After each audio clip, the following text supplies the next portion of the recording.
Hi, I'm Ellen Horan, President and CEO of the Greater Reading Chamber of Commerce and Industry, and I'm here for this week's Member Spotlight with Rich Carpenter, President and CEO, Axcess Mechanical. Welcome, Rich. Thank you. Great, thanks for coming. So the business started in 2007. Yep.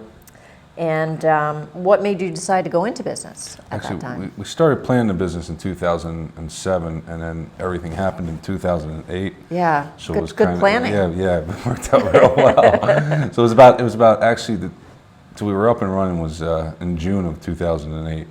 Yikes. We were with the company, and we had a first great 6 months. Had an outlook on it at that point within the type of work we do and what we do. There was going to be people that were going to struggle through it, and we were going to come out on top. And at the end of the day, we came out on top. Yeah. So, yeah. So how do you think you did that? And I mean, that's a really tough time to be starting a business. Different outlook. Biggest thing was controlling financials and P&L and monitoring what we're doing. Different outlook with getting in with customers. We ran very lean at first, and in the first 6 months, we did $1 million in sales, and out of nothing, which was good. So. Midst of a depression. Why don't you tell us a little bit about the range of services that Axcess Mechanical does? Axcess, our core work that we focus on is in industrial, millwright, welding, so pipe fitting, rigging, a lot of different stuff is our core industrial. Electrically and commercially, we also do heavy electrical in the industrial, but we also do commercial there as well, and we do plumbing, and then HVAC we play in lightly, not as heavy.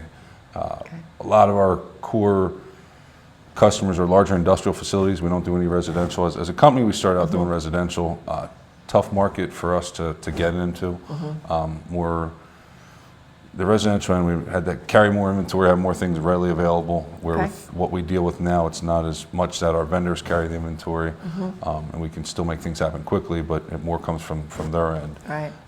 So that's basically our core business is a commercial industrial. I guess that made sense that during that period, our manufacturers actually remained pretty stable. Yep.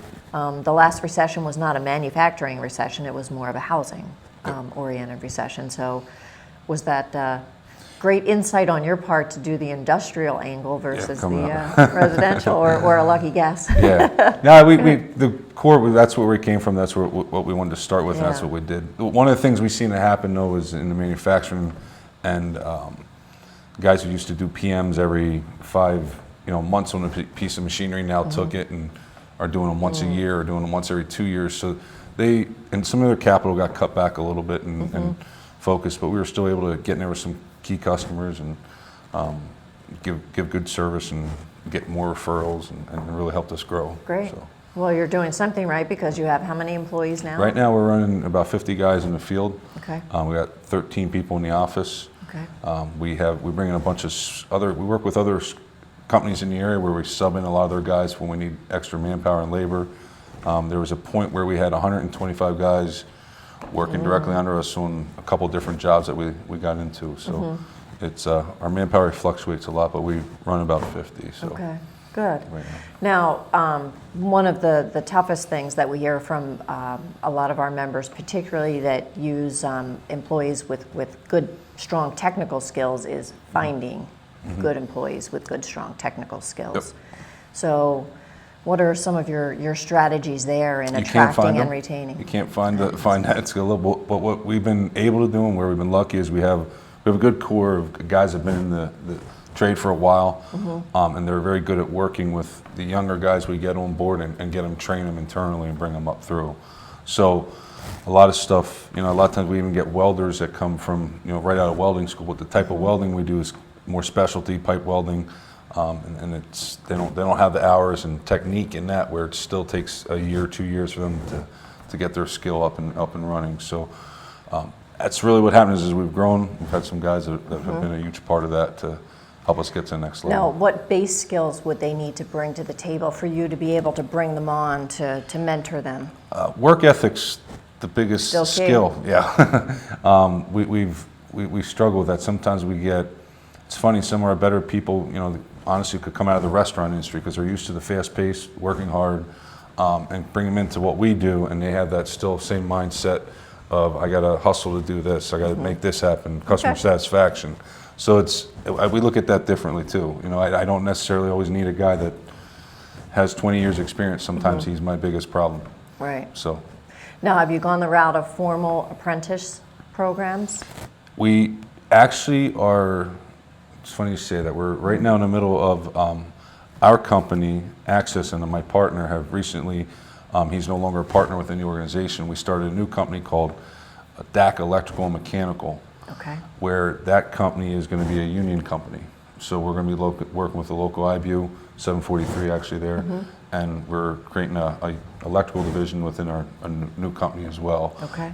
He's over there, I'll be over here, but it's a... And then I'll have a formal apprentice program. Yep. Okay, So- very good. I think that's something that, as a community, we need to look at creating more apprenticeship programs, more internship type programs to really create a better pathway to these jobs. Yeah. Because, you know, people are not appreciating the value in these jobs and the solid careers that they bring and the income potential that is there. Yep. And I think we need to cultivate them, you know, down at the high school levels. I would agree with you 100%. I worked with the Reading Muhlenberg Tech a little bit. Some of the guys over there, actually, particularly their AutoCAD group, because we brought on one of the guys from there, and he does AutoCAD, and he's actually now out in the field and doing different things for us. And it's not even there. They're seeing the struggle of bringing guys in up through that Right. mindset. You Right. know what I mean? That I there's think we need to capture more. I think the students and the parents and the teachers that are affiliated with the career and technology centers, they get it. Yep. But we need to capture more of the Throughout the whole- students that haven't gone that route, but you know, No, I agree 100%. could be good in those Yeah. careers. That's something we'll be looking to keep more top ahead Yep. as we move forward. Good. So, all right, so we talked about talent. How about marketing? You know, as a small business, how do you, you know, get the word out about what you do? How do you, that's kind of one of the other things we hear from our businesses. One is cash flow, two is talent, three is, you know, marketing. For us, the first probably 6 years in business, I never per se had a real solid sales and marketing plan together.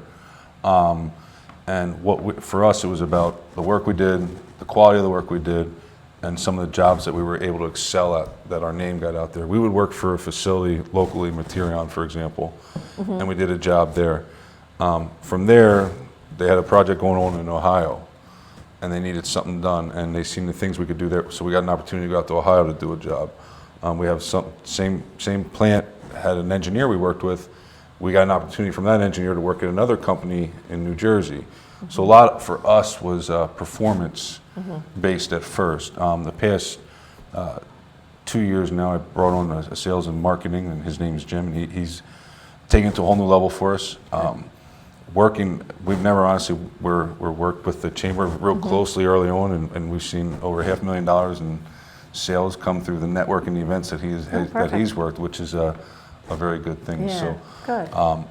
that is, and the biggest thing he's doing, he's coming in on just trying to get through that door. That everybody's so busy, nobody has time to stop and talk, and he's very good at getting them to stop and talk. And we come in and then we do the kill and then we take the sale. So. Excellent. Good.